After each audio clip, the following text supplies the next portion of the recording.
Welcome back to In the Blind podcast. My name is Eric Gunderson. This is my co-host, Stephen Barker-Lyle. It's me all day long, as my dad used to say. Still says.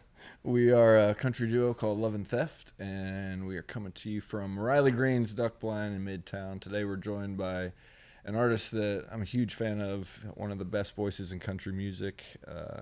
Been killing it for the last 5-6 years since he got to town. So please welcome Mr. Kameron Marlowe. What's up, y'all? I appreciate y'all having me. Thank you. Happy to have you here. I've been looking forward to this for a while, and again, such a fan of what you do. And I think we talked about this briefly, but I think you're one of the best male vocalists in the format, and it's been fun to listen to you. I was listening to Ward Gunther the other day, and he put out that thing about who the best male country artist is in the format, and I think I would put you right at the top of that list as well. I appreciate that, man. That's a big shoes to fill, though, for sure. Amen, but I think you're doing a damn good job. So appreciate you being here today. Absolutely. Glad to be here.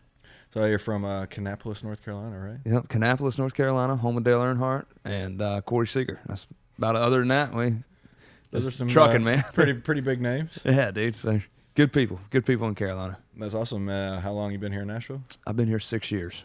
Nice. Yeah. Nice. So it's been wild to see how this town's changed in that 6 years, though. Yeah. Like I feel like the town's changed quite a bit. More skyscrapers, that's for damn sure, man. Golly. Cheese on bread, dude. It's changed the bunch. I don't even know who's living in those. Like I look. That's what I'm saying. Like, they look empty. They do. I think they're just building them for the hell of it, and they're like, "Oh man, the boom's going to keep going." Yeah. I'm like, and the price of them is insane. So I'm like, who's affording that? Oh yeah, it's ridiculous. I don't get it. But we have a buddy that just moved into a condo over here. It's like 600 square feet. It's like the same as my mortgage on my house. You're a kid. God. But he gets pool.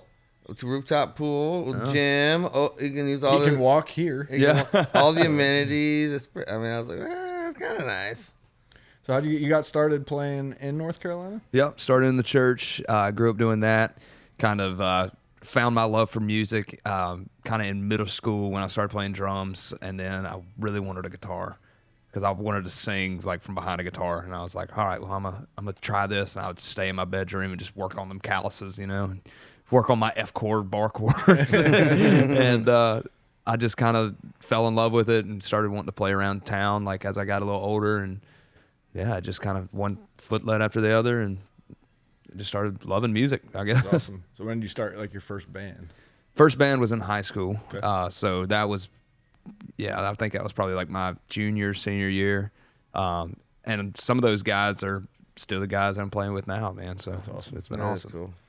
Those guys, kind of your accountability on the road, per 100%, man. They're my family, that's awesome. We live together more than, honestly, with my wife at this point, like I'm going 4 to 5 days a week, and like we know each other about as well as we can, Yeah. That's awesome. I think I read that you just got married within the last year. Just got married, man, June. Yeah. That's so awesome. it's been great, man. It's Coming up journey. on a year. Yeah, dude, but it's a good journey. I would say, man. Oh yeah, it's fun. I like it. Like I like it. I'll be honest with you though, it's been like a little bit more easy. It's easier than I thought it was going to be. That's good. So I'm waiting on like the pin to drop or something or the hammer to drop, but no, things have been like great. That's awesome. Life's good. Y'all got a dog. We do got a dog. Mr. Scooby. What brand is it? He's a pound butt. We got him for $100 at the Nashville Humane Society. What they say that those ones love you the most. Dude, that is the best dog I've ever had in my life. It's like man. they know, like they're like, oh, this person gave me a chance. Yeah. I will say right now he's on my shit list because he's been getting up at like 3 o'clock in the morning every night. And I'm going what does he want? Go shit. Oh. Yeah, he's like on a weird schedule right now, and I got to get him back. So Hey, you gotta go. Yeah, I mean, I get it, but hey, we got to work on these. I did that at 3 a.m. last night myself. I had Taco Bell last night. Well, it'll do it, man. So what's the? No, you said you've been in the business 6 years. What's, there's a lot of highs and lows. Like, what are some of the highest highs you've experienced, or some of the valleys? And what do you do to kind of pull yourself out of those moments? Because I know it's pretty difficult, especially in this business, when you do achieve something that you've wanted your whole life. It's like immediately you want that to happen again, and it doesn't always work that way. So what have you done? I would say, like, I got into this business by putting out one song, and like I had not even moved to town. I just put this song out, and for some reason it just like started catching fire and started moving. And then John Marks was at Spotify at the time, and he kind of put it over into like some playlists, and it just blew up. And I was like, I don't know what the heck I'm doing. Like, I'm fresh as can be. Like, this is like the 17th song I've written ever, kind of deal. And I was like, all right, well, I guess I'll start coming to Nashville more. And I think it gave me a false, like, I guess a false perception of what the town. Easy. Yeah, I was like, man, this has got to be the easiest thing in the world. All I got to do is just put out the songs, and I was living this high where I was like, just had the momentum and just rolling and putting song out after song out. That like I look back now, I'm like, I wouldn't have put that song out, but it was working, and I was like, man, well, this is great. And then like you come to your first record, and like I've had time to like really dial in and write these songs. I was proud of it, and it really did well for me. And then it's time to write record 2. Mm-hmm. And record 2 is a bitch, man. Yeah. Because you got about 6 months to write it, and then you got to go in, and I was using a producer who took time to like really turn things around, and it was right during COVID. So it was just like a really weird time. And I feel like when I was writing that record, I kind of was in a bad headspace. Yeah. Because I was like, man, everything's been shut down. Like my dad lost his job at that point. It was just like a lot of like heavy stuff. So I kind of wrote a really heavy record, and it just did not connect when it came out. And I was like, man, I thought this was going to be easy, you know? And I had to like figure that out for myself of being like, man, how do I like find myself, like, because I identified myself so much as being like an artist and like all this. And then it was kind of like not taken from me, but it was like pushed back. And it was like, oh wait, you ain't an artist yet kind of deal. Like, you haven't really done anything. And I was like, man, I was living this high, and for it all to be gone like that, I mean, you just kind of sink into that and kind of fall into that space.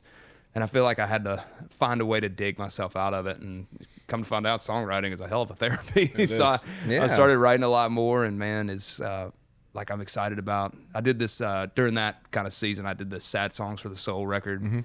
That was like just kind of a record for me where I could just kind of just get some things off my chest and just kind of like go through the motions of writing, but I didn't know what to do with it. I was scared of it because it was so different from my other projects. Right. So I put that out, and then I just kind of took time, and now I feel like I'm back in the place where I'm like, all right, I know what I want to say for this record. I know what this record should be. So I'm hoping this next record is a little better. We'll see. Yeah, we'll see what happens.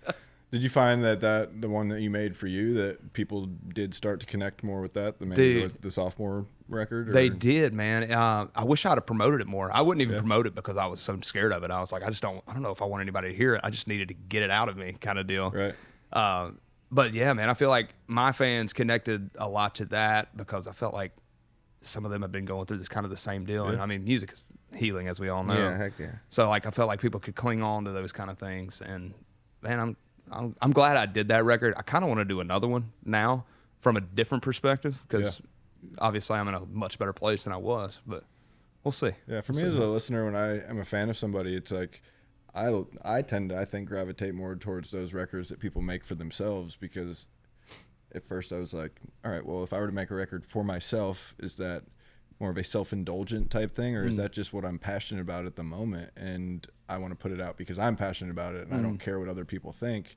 It seems like people, at least in my case, like I gravitate towards those because they seem more authentic. They seem to come from a real place, because, you know, if you're not thinking about, the people curating playlists, the people that are, the gatekeepers, more or less. It's like when you stop thinking about them, it becomes more fun, I think, and you can put out stuff that you really enjoy and that and if you're not passionate about it and you don't love it, then like, why even do it? I mean, 100%. And I think for so long we've chased success. You just, all right, is this going to work on the radio? Is this going to work on this playlist? Are people going to react to this? It's like, who knows? Like, I think people react to things that they feel, and I think there's something really, amazing about music. It makes us feel things, and us as artists, like, allows us to emote and get our feelings out there. And I think the older I get, the more I realize that everybody's going through something at all times. Man. It's like, we're not, like, if I'm having a really bad week, I'm not the only one. It's like everybody's struggling. Life's hard. I would say, like, from that Sad Songs record to now, like, I found such a freedom in writing the songs for that record, because I was like, man, it's it's completely me. Like and I think that's what scared me is because I was kind of hiding behind the other ones. I was like, oh, I know that sounds like something someone would want to listen to. And this one, I was like, I guess we'll find out if they want to listen to it. So I've kind of been able to take that approach into this record that I'm working on now. And I feel like that's been one of the most freeing feelings as an artist, to be like, you know what? Hey, maybe what's in my head is all right enough for somebody to listen to. So yeah.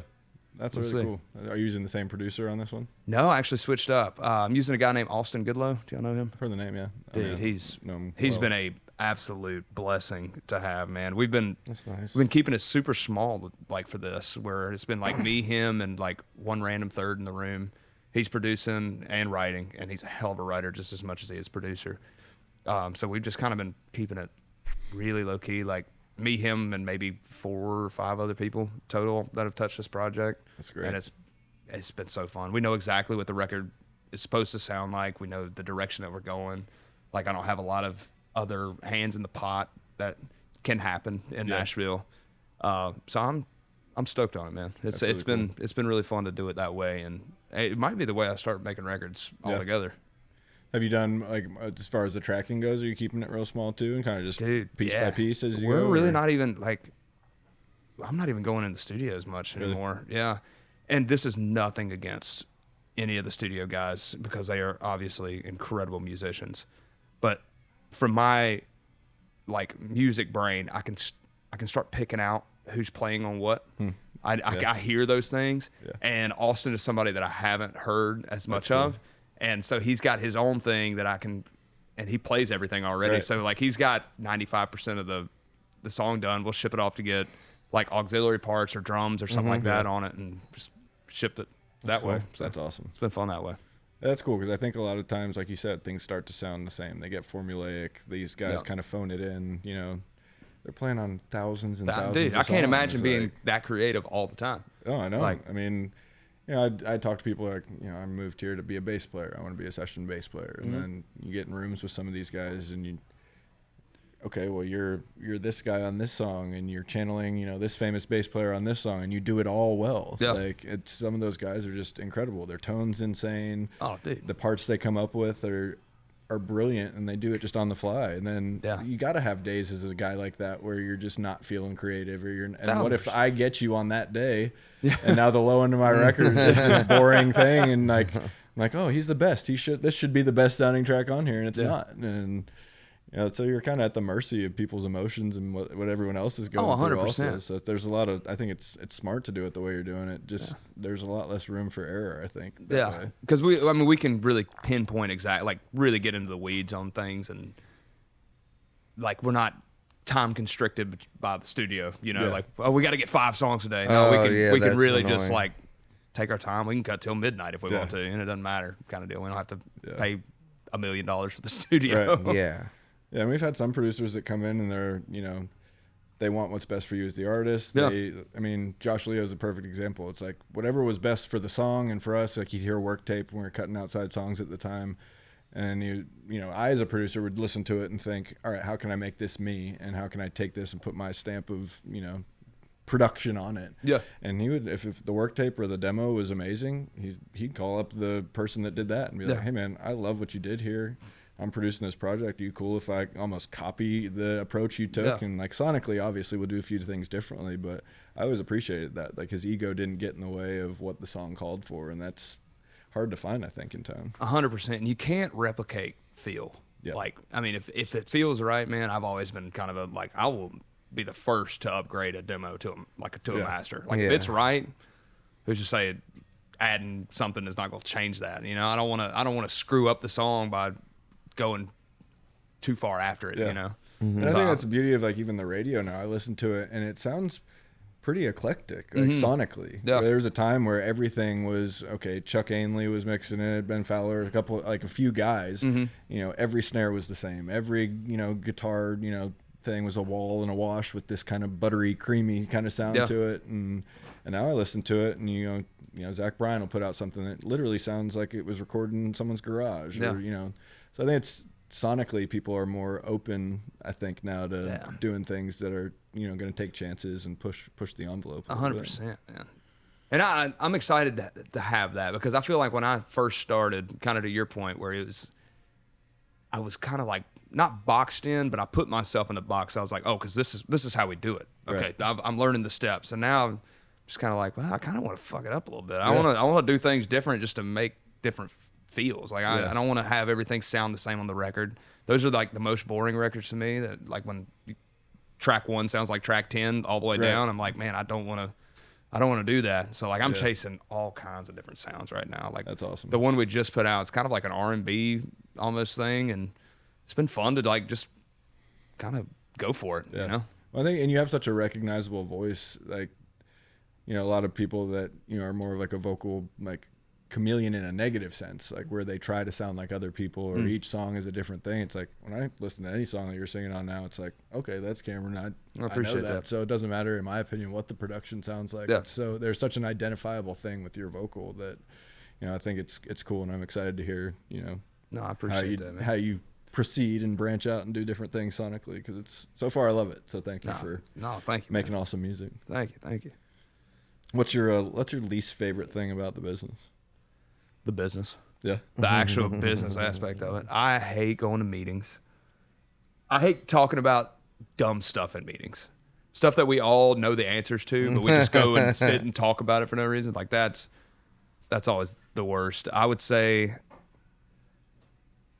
no, honestly, yeah, I think that's about it. Just the meetings themselves. Like I get so in my head, and I'll get so worked up over like dumb things that really don't matter, but I'll just hold on to it, and I'll just like kind of be like, no, I'm going to prove to you, like, oh, you said I can't put a record out? All right, well, I'm going to do a country funk record, and I'm going to make this work. Like I'll get like super like standoffish and cocky about it, which I got to fix that. But well, I don't know. My biggest frustration in those type of meetings is like, feels like we're having a meeting about a meeting about a exactly. meeting. What are we doing? All right, this could have been an email. We could have done this on the phone, but now we all came in here today. Yeah, I drove talk about 45 minutes from my house.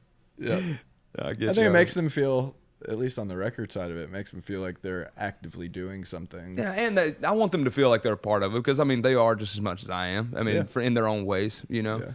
So I need to be better about that, but sometimes it's annoying. The label side, those meetings can go a long way. Just that FaceTime actually is really important. But sometimes, you know, the weekly meeting that you have set, like just for the sake of having a weekly sit down, I'm just like, okay, we could have gone 2 weeks without having to do all this bullshit.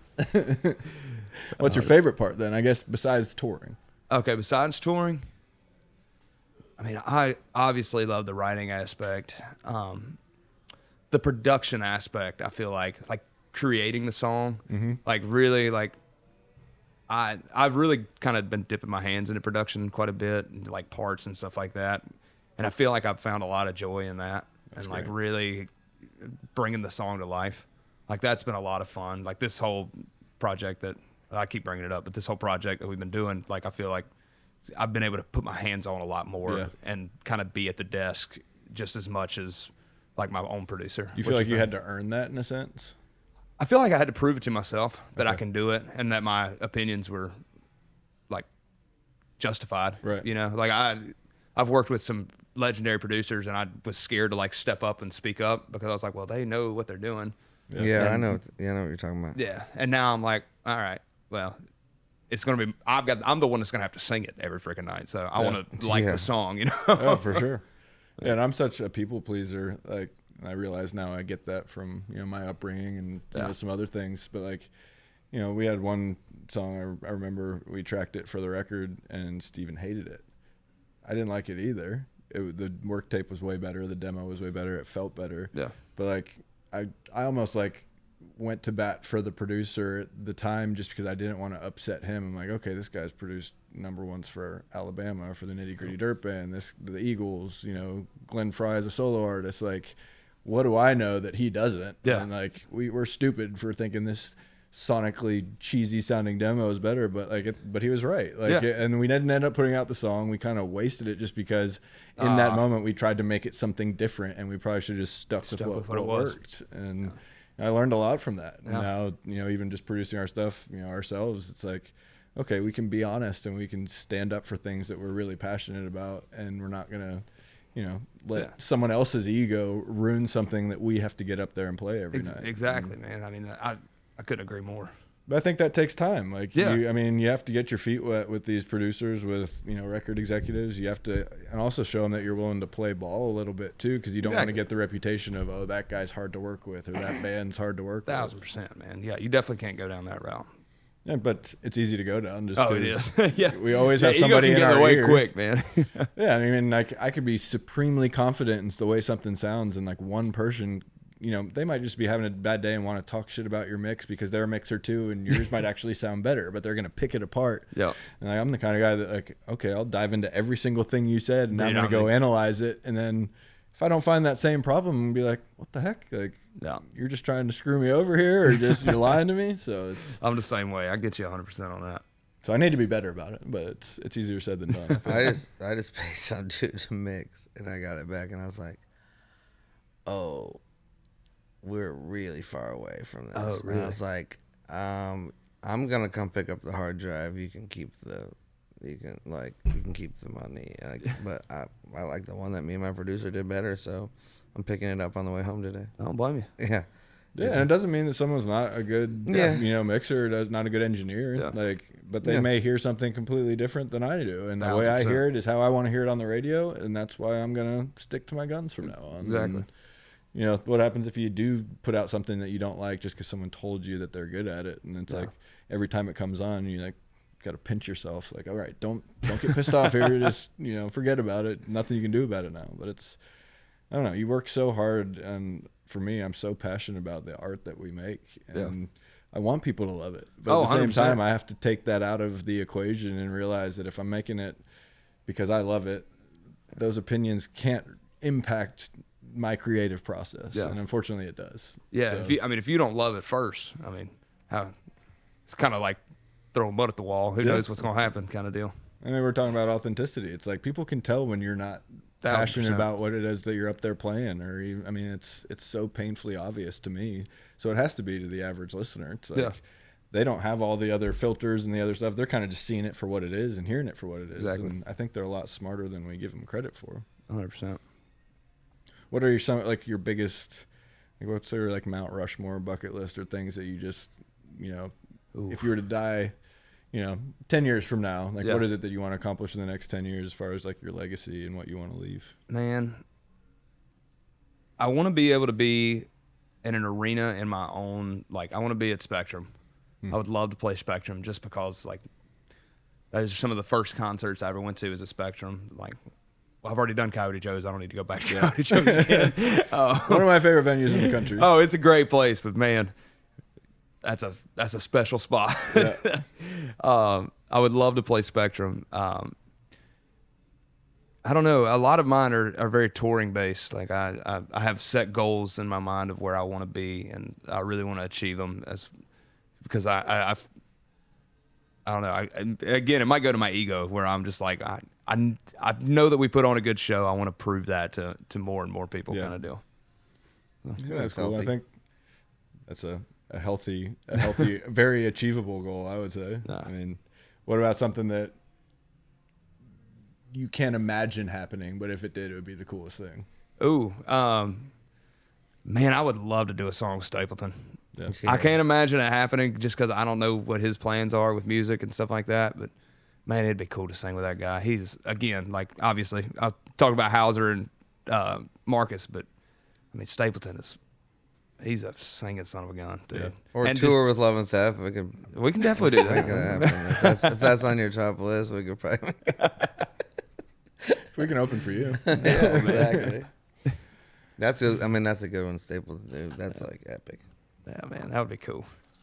So, any plans to have kids in the future, or is that something you've thought about? Or me and my wife, we talk about it quite a bit, and it's hard. My thought process on it is sorry, man. Basically, man, I'm going all the time, and I'm very selfish with my own time. And I'm scared of being a selfish dad. And I had the best dad and best family growing up. And if I can't give that to my kids the way that they did for me, like I feel like I'm gonna be in my head and I'm gonna be stressed out all the time, and I don't want to like leave my wife with the kids while I go play 4 shows a weekend, and I'm scared of that. Like even though she would, I'm not saying that she wouldn't and be happy about it. I battled that, dude. That's a mental game, man. Yeah. It's scary. I have a feeling that we're just gonna slip up and it's gonna happen. Yeah, and then I'm just gonna best case scenario. Yeah, how does that happen? But I really am. It terrifies me of just being a bad parent. Yeah. Like, because again, like I've had the best upbringing. It's like I'm very thankful for my family. That's really cool. The good news is there's always gonna be a worse parent. Well, that's true. That's definitely true. You can always compare yourself. Oh, better dad than that guy. I would agree with you, and I also agree with you. I mean, it's when we were thinking about having kids. I think I was like 28 at the time, and I told Emily, I was like, man, I don't want to miss out on first 10 years of my kid's life. Yeah, and thankfully, COVID happened, thankfully 7 years into his life. So, I actually, and then my second kid was born right at the beginning of COVID. So, I stayed home and was able to, I didn't think I missed that much for my firstborn's, the first 7 years of his life. But then I realized how much I did miss. Yeah. And, I was a raging alcoholic for part of that. I've been sober for 11 years now. But even that, it's like, I was present but not present for Camden's first probably 5-6 years, and then Hayes, it was like the complete opposite. I was sober, I was home, and I experienced a lot of things, but I wouldn't trade what I experienced with Camden for the world, just because it showed me what I lacked as a father, what I maybe could be giving him that maybe my dad can give to me. So I think it's one of those things where I could pull from what I was experiencing at the time. There was a lot of fear that I wouldn't be as good a dad as my dad was. And then I realized, okay, maybe I didn't get these things that I thought I got from my father, but I didn't realize that until I was a father myself. So, I think just to encourage you, like, not to be afraid of it, just because it's the best thing that ever happened to me. And it's like, it's not something you can plan for. It's like, it just happens. Like, my kid's 13 now, and every AAU sport, you can imagine, takes up a ton of my time that I didn't think I was going to have time for. Yeah. And it's like, you make time and you make it work. And, I can take him to all his practices, go to all his games, still tour, still, work in the studio when I need to. And it's, you just prioritize and you change things. And it's, I don't know, just don't rob yourself of the opportunity to have kids like that, just because it's the best thing that ever happened to, I think, both of us. It's just, it is nice though, because you go on the road, but when you're home though, you ain't going working at 9 to 5. You can just be home for 4 days in a row if you really want to. So then I always tell people, it's like, when I'm home, I'm home. Yeah. And when I'm gone, unfortunately, I'm really gone. Yeah. But so I think you can almost make up for the fact it's like, okay, you don't get, a lot of kids see dad for 2 hours from 6 to 8, and then the kid has to go do homework. Dad goes to bed early because he's had 12-hour work day. Mm-hmm. There's something to be said for okay, you're gone for the weekend, but when I'm home, I'm here from the time you get home from school to the time you go to bed, and I'm here for anything that you need. I actually never thought about it like that, so maybe I'll go make one tonight. I think that's a great idea. At least go practice. Just practice. Let us know how it goes. I will say, for me, when I come home off the road, that first day is an absolute wash. How is that? I think we're more purposeful now with what you're doing on the road that last day. It's even the travel and stuff. It's all right, well, we're going to have to get up at 4 a.m. to make this flight to get back home. There's some nights you can't go to sleep, or 100%. You just have to go straight from the stage to the airport. But there's plenty of times where you can kind of plan and be like, all right, we're going to take it easy here because we know we have to be dad as soon as we do get home. So, it's, that day's still a wash and you're still tired, but it's as long as I'm not crazy hungover, or I'm not really anymore at all. Yeah. But I think you can just be very purposeful with how you approach that journey back home and how 100%. You get there. And there was a time where it was we would party right up until the last minute, and then you go home and then we'd crash for 4 days. Yeah, that's part of the reason I ended up getting sober. I was like, all right, I'm a mess on the road, but then I come home and I'm just a zombie, and I recover for 3 or 4 days, stay in bed the whole time, and then get up and go do it again. So even that's was part of the driving force for me to get sober, just so I could be a decent dad and not just have to nurse my hangover for 4 days when I get home. Yeah, John Rich, I asked him for I did my wedding or pre-wedding pictures at his house. And I was like, give me some marriage advice. He's like, when you go on the road, he's like, you party Thursday and Friday and don't party Saturday because when you get home, if you're like hungover, it's like being gone another day. And I was like, that's pretty good advice. Now, I haven't always taken it, but I was like, that's good advice. I appreciate that. So it's in the back of my head sometimes on Saturday night. I've definitely had my few days on the road for sure, a few months on the road for sure. Yeah. I mean, and even that, it's like my first few years of being sober and being on stage, I hated it just because I thought I was robbing the audience of like the party they thought that they were going to get. I get you 100%. Being sober on stage is the most intimidating feeling in the world. It is. Like, you feel so dang vulnerable. I feel like I'm gonna forget the words, and I know dude, the words. My mind is racing. I know, constantly. me too. I'm the same way. Yeah, that's such a scary thing. How did you overcome that? I still haven't. Well, this weekend we played a show, and I was like, I don't know the words to this song. I do not know the words, and we sang the song 1,000 times. It was better off. Yeah. I was like, what's the second verse? And of course, when I get into it, I'm like, oh, it rhymes. I know them, but like, I'm like, I can't remember this. And then I do, but my brain isn't enjoying it. Dude, it's always the worst when you're like, I don't know the song. And the verse one is clicking in. And then all of a sudden you just like, I'm talking the downbeat of it. It just comes out. You're like, I have no idea where that came from, but thank God. I know. I mean, it has to be like muscle memory to a certain point. Because like you said, like even it was this, I didn't know that about this past weekend, but I had one of those same moments, like about to go sing. And I'm like, what are the words? And it just came out. But I literally in the moment had no clue what I was about to say. Dude. Again, a song we've played literally thousands of times. It's wild how it happens, man. I know. But it never happened when I was drinking, ever. Yeah. No. And it's happened more in the last 11 years than, the first 10 years where I was, 3 sheets to the wind on stage. Don't even know how I got up there or off the stage. But I walked you up. I got you a walker. What's your have you ever had just like a bad drunken moment on stage? Like, dude, something super embarrassing? The absolute worst, man. I owe Raleigh the biggest apology. Well, this is a good place to do it. Man, we played this it was a radio show, and I hadn't got to see my family in a while. And my family, they like to get down every once in a while. And we went out and we went and had lunch, had a couple beers with like my dad, super chill, very chill. And then we go back to the venue and it's like, well, we got 7 hours for the show. Yeah. Like, I'll just have a drink while I'm sitting here. And one led to 2 to 3. And we just started like having fun. We were listening to music on the bus, all the guys and everybody with mom and dad. And then it's like 9 o'clock and I got to go up on stage and I am plastered.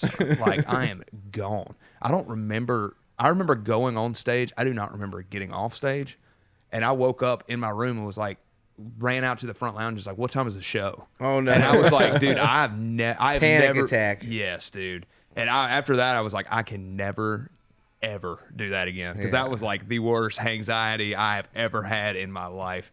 So I try and keep it tame while I'm on stage. Yeah. And it doesn't always happen. I will say. I mean, you get a good crowd every once in a while. Oh yeah. But I think in my case, like one of the first times that happened, like I had that moment in the bunk. I was like, I woke up, I was like, okay, I think we played. Yeah. I don't think it was very good. Dude. But I didn't say anything yet. I just woke up and I started walking around. Vibing it out. If anybody said, hey guys, great show last night, right? Yeah, it was awesome. Like, it's a little sloppy in places, but you guys sounded great. Yeah. And I was like, yeah. But then it was like this reiteration of like, okay, you can do that. Like, it's all right. Oh, yeah. And then it just slowly got worse and worse. And then that probably got to the point where like we're slurring our speech so bad, like, people can't even understand probably what we're saying. And then I'd like see some videos. Thankfully, social media wasn't as huge back then. Just embarrassed, like, don't untag. But yeah, it almost gives you like this false sense of security. It's like a weird security blanket that makes you sound worse, makes you maybe a better performer, but at the same time, it's sloppy. It's like you're not at your best, whether you think you are or you're not. Oh, 1,000. In your head, you feel like Superman. Yeah. I can tell you that. In our case, we were both drunk together, so it's like, if one of us is drunk, you either start to drift, sharp or flat. Like we would, luckily, whenever we would drink, it would like drift together. So like, at least we might have been like a half step off from the band, but at least we were locked in together. And sometimes also being in a duo is nice too, because sometimes if someone's sick or off or more drunk than the other one can like cover for them, we've done that in the past many times. Funny. And that always made a good question. I think is like you said, your band and crew and stuff is like family, which is incredible. But we've always had at least each other on the road. There's a lot of radio gigs that it was just the two of us. And I would wake up in a hotel room in the morning and be like, well, thank God I got him out here with me. If I didn't, this would be incredibly lonely. So how's that for you? Just even though you do have a good solid crew, what about the radio shows? What about the solo travel and stuff? That I will say sometimes it's nice. Yeah, I don't mind. Like, I'm very much an introvert. Like, where if I've been going at it and talking to people all the time, like I need a day to just like be by myself and completely recharge. And I will like rot in a hotel room for a day. Like, I have no shame about it. Like, I know that I need it. And gotta rest my voice. Yeah. But like after that, I'm good. Like, I'm recharged. I'm ready to go hang out, talk to anybody and all that. So sometimes I don't mind it, but then, man, it's like the going to bed at night kind of thing. It's super lonely. Yeah. Like, you're like, man, I'd love to be home with my wife right now. This is kind of brutal. Like, just being out there and you really have no one other than your promo team. Yeah. Well, and I mean, I guess we have the false like security of our phones too. Yeah, it's true. Like, it makes us feel connected to things even when we feel and probably should be disconnected. But I guess it's a blessing and a curse. 100%. It's the constant GPS tracker and the yeah, constant, exactly. The dopamine hit that I need at all times. So, what you got coming next? We're actually doing a fun little show at the Caverns Friday, which I'm stoked about. I've never played there. Dude, I have too, and it's never came up on my book, and I was like, man, you know what? We should just go do it because that venue's so freaking Wait, is that sick. the new one here? No, it's the Caverns. It's like cave. in the it's like one of our front of house guys used to mix in there, and he would like never really get excited about our shows or anything, but like every week he was posting something from that. Like, man, that's the cave one. Yeah, I've seen that. I want to play there. Yeah, so I'm stoked. The acoustics are incredible. Like, that's what I'm and I hear the lights like off the rocks look wild. Yeah. Like, for the fans, it's like a really cool show to see. Yeah. So I'm excited to do that. I'm gonna play a couple new songs there and like test some stuff out. Nice. So that'll be cool. Full band. Yeah. Full band. And then after that, I mean, we're just back at it. 4 days a week. Yeah, boy. Trucking. About to go out with Ella Langley for a little while. Nice. It's gonna be a blast. That's good. It's gonna be awesome. So yeah, man. Is she doing like a whole spring headlining thing? Yes, I believe so. I'm sorry, I'm trying to think of what I can and cannot say. But sorry. That'll be a good pairing, you guys. Yeah. Well, we have a song together already, so we just gotta hopefully get to play it a little bit more, get the crowd even more involved in it. So you get up there and sing Riley's part on You Look Like You Love Me. Exactly. That'd be good. I'm a huge fan of her. Dude, she's awesome, man. We've only ever played a couple shows with her. None since she's been what she is now. Yeah. We were playing a benefit show for when we were a trio. Brian was adopting a little Filipino boy, and like he'd already quit the band, but we did like a reunion show. Yeah, and it was at like Tin Roof. And it was one of her first shows in town, and she played a full band show right after we did our little benefit. And I remember sticking around watching it, like, holy shit, this girl's got something. Oh, dude, the writing was on the wall with her, man. Oh yeah, I was watching her in Alabama. She opened up for us, funny enough, and yeah, she went out there and like it was the first time I got to like see a full show of hers. Yeah. I was like, oh yeah.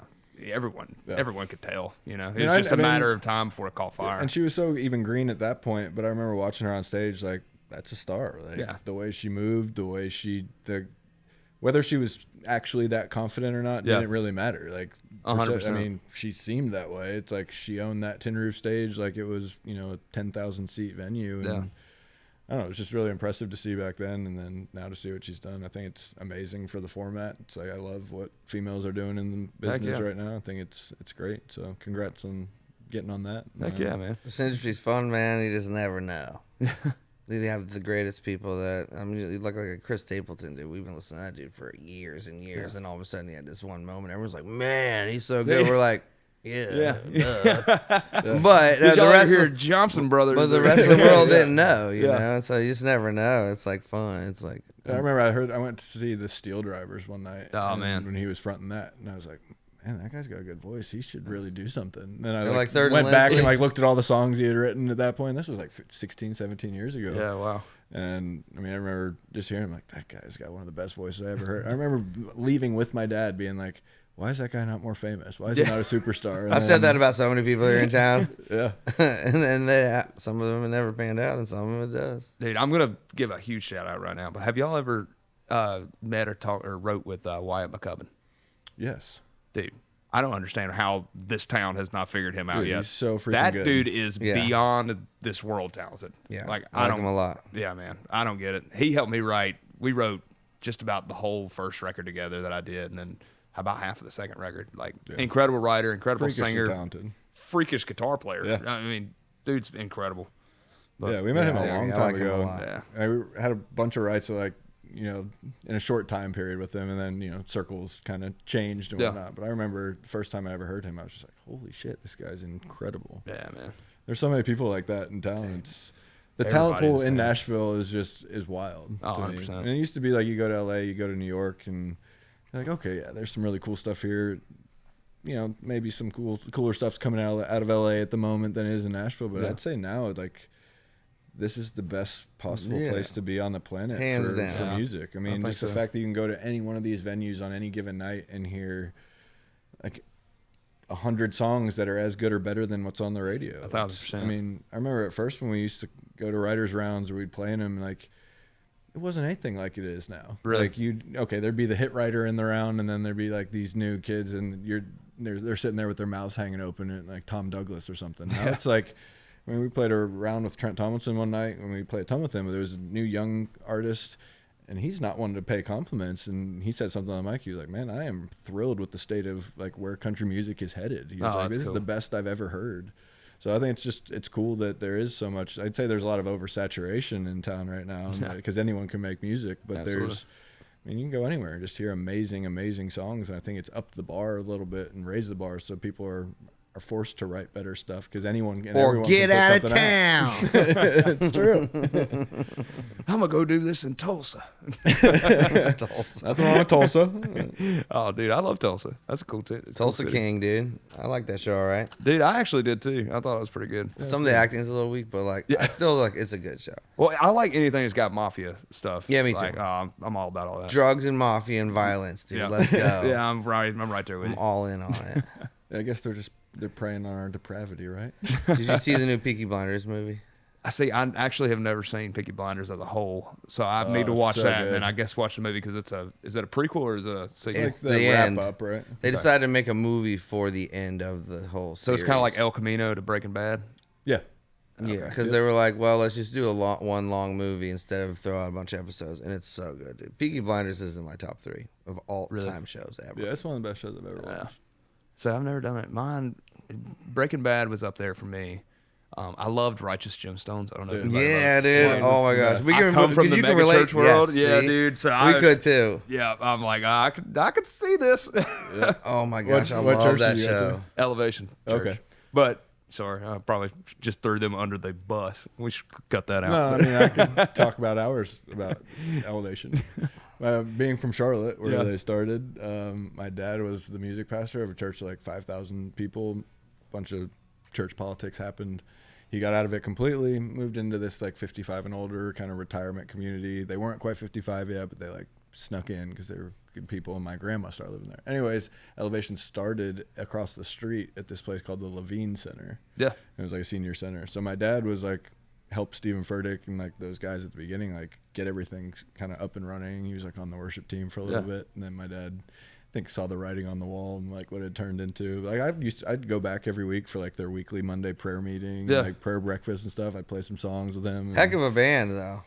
Well, yeah, but then just to see what it turned into, and like, it's wild. My dad was, super kind of in tune with just, the seeker sensitive just model in church and stuff. Yeah. So as soon as he saw that, he stepped away, and then my mom was like, all right, well, my husband's stepping away, so I'm going to dive in like 100% to this church, So, we got to see a lot of that crap, and then we've had a lot of guitar players and people that have come through the Elevation system, Raleigh, Durham. Yeah. And, I stole my whole band was a campus band, Really? basically. Nice. Yeah, all but the couple members that have changed over the years. I'm a preacher's kid, too. Yeah. I mean, I love Elevation worship. I mean, I do it's too. great stuff, but then just once you start to dig into the politics and everything behind it, it's a big business. And, It is a big business.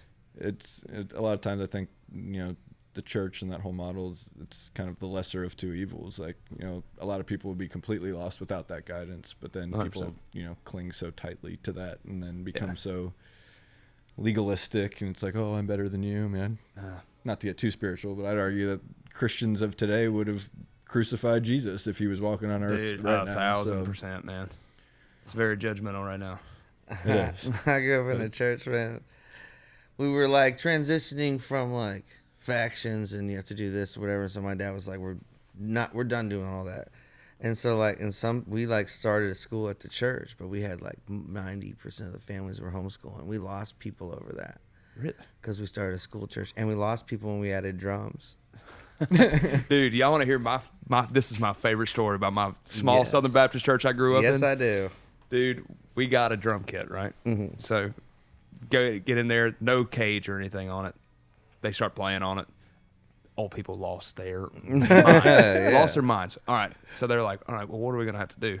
I guess we're going to have to get an electric kit. They get an electric kit. Rolling V drums. Yes, rolling V drums. Yes. You know it was. Dude, so they did that, and still they lost their minds about it being too loud. Meanwhile, it's like this in the mix. Yeah. They had to put a cage around the electronic V drums Yes. to get the I've whole never thing. seen that. Dude, That's amazing. I love that. Them fake cymbals have never sounded better. Well, I would love to see a picture That was of my that. biggest pet peeve is like when someone would just like really go for like the big crashes and you just hear clunk, clunk, clunk. Oh, that's a good one, dude. So That maybe is at least so it good. helped with that. The worst is when you see that and then there's still like overheads and like there's C mics on there. You're like, wait a second, somebody's really lost They really it. want the attack of that V drum sound. You know Kanan Smith, the artist? Yeah. Well, we met doing like Colgate Country Showdown. So then he was in Orlando and I was in Tampa, and he would come back and forth, stay on the weekend. So my dad was the preacher, and so we started talking to my dad every week. Like my dad's like, why don't you guys do the special this week? So then every week we would do a special, and so my dad's like, we asked him one time. So me and him did a special. We had a song called "She's All I Drink About." And we talked my dad into letting us play that in the Sunday service. So every week it was like, "What special should we do this week, Kanan?" And we did it every week. We just kept pushing it further and further. And my dad would have to like talk for like 5-10 minutes. Now this song is there's this not this. He'd like knowing that he's gonna take some crap for it. But we figured out a way to play "She's All I Drink About" at Sunday special in the That's funny, service. man. That's good. That's Yep. Well, there's probably some healing that came from that. Yeah, from somebody. there was. Like, people Yeah. could relate to that in there.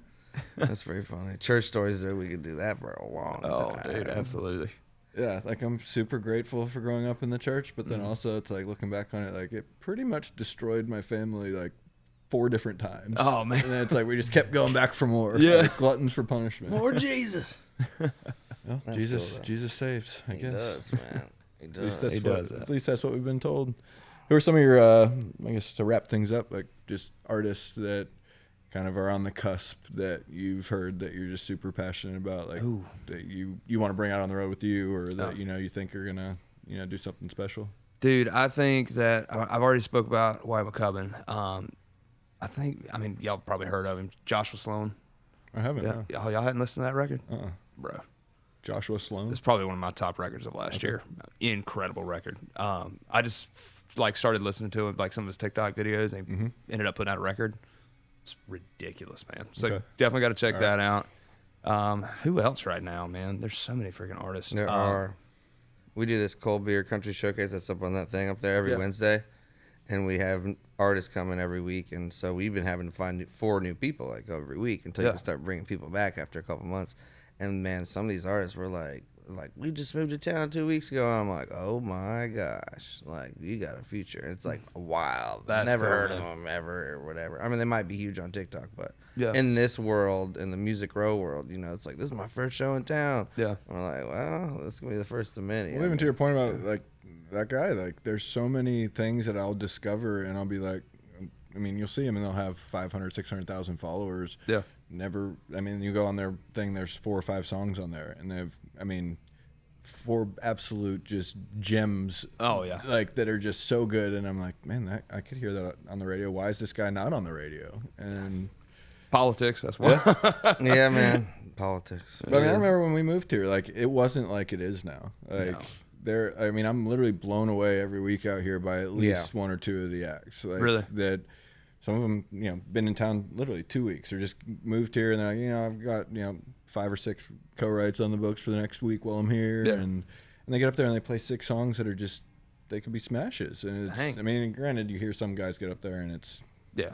like they'll be gone in 6 weeks, but we got Grable Howie on tomorrow night, and he played. He just moved to town like a couple months ago, and I was like, man, I want to get him back, and I can't wait to hear him tomorrow. This dude is so good. Really? What was his name?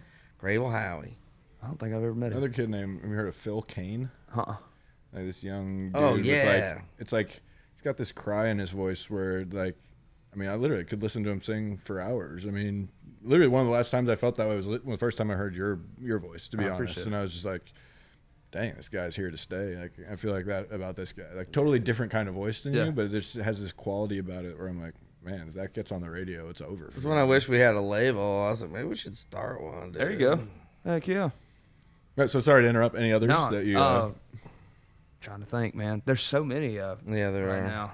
And, of course, like, you asked me that, and I'm like, I forgot every name that's ever been said to me. I'm the same way. I remember, like, sorry to interrupt again, but like Stephen Wilson Jr., like, I was listening, like, I don't know, right when he put out that first record. Oh, dude, that 1994? Dude, so incredible. I knew it then. I was like, man, that kid is going to be, or that man is going to be awesome. That old man. Oddly enough, like, I be. sent it to my dad, like, or we had Nick Wayne play on here the other night, and he was one of the co-writers on Father-Son song. And I remember the first time I heard it, like, I had tears streaming down my face. I was on my way to shoot somebody else's podcast, and like, I had to pull over on the side of the road, and like, our family's gone through a bunch of stuff, so I sent it to my dad, and like, he sent it back. We had this whole conversation about it, talked about him for like 30 minutes on the podcast, and like, I was talking to this guy Stefan about it, and he was like, I mean, it's so good, I just don't know if it's gonna work. And I was like, no, this has to work. And just to see him, you know, kind of blowing up like he is over the last year, it's so he's cool. a true talent, dude. I went to the CMAs and got to see him do that Stand By Me cover he does live. Yeah.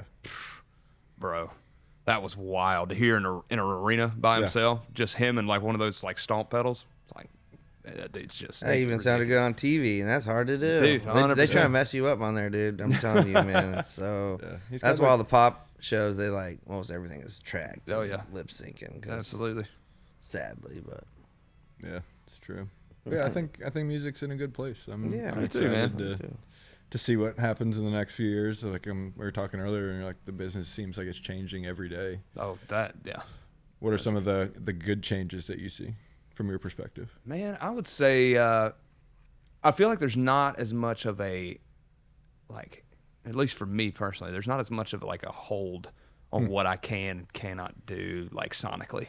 That's like, cool. I feel like I can really expand now. That's fun. And that's cool. Like, I can Did you feel that pressure from the label side? I did, but in a way of like, I think they were scared of like, well, your hit song over here that sounded like this, I want you to do that again. And I was like, well, I've already done that. I don't want to do that again. Like, let me try and be creative and do it a different way, kind of deal. So I'm finally getting to a place now where I feel like I can express myself. Cool. Well, we appreciate you coming on. Absolutely. Yeah, dude. Thanks for your time. Really enjoyed the conversation, and looking forward to seeing what the rest of 2026 has in store for you. Man. I think, appreciate it, man. Thank you. Nothing but awesome things, I'm sure. Sky's the limit. We'll try our best, you know. Awesome. Well, appreciate it. Absolutely. Kameron Marlowe, check his stuff out. It's all over the internet, and we'll see y'all next time. Appreciate it. Thank y'all.